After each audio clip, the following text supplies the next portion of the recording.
वित्त मंत्री निर्मला सीतारमण मोदी 3.0 का पहला बजट पेश करने जा रही हैं। बजट में जिस ऐलान पर देश की जनता की निगाहें सबसे ज्यादा टिकी होती हैं, वह है टैक्स में छूट।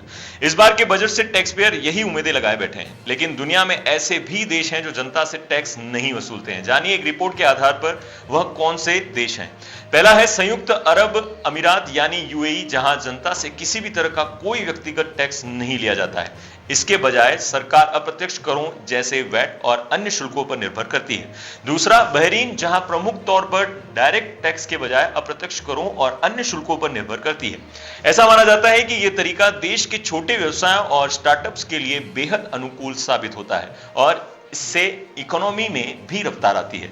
तीसरा कुवैत, जो तेल से होने वाली इनकम पर बेस्ड है। चौथा सऊदी अरब, जहां डायरेक्ट टैक्स को समाप्त किया जा चुका है। इस देश में भी अप्रत्यक्ष कर व्यवस्था मजबूत है और इससे प्राप्त होने वाले पैसों से इकोनॉमी को बूस्ट मिलता है। पांचवा द बहामास, जो पर्यटकों के लिए जन्नत कहा जाता है। द बहामास देश वेस्टर्न हेमिस्फीयर में पड़ता है।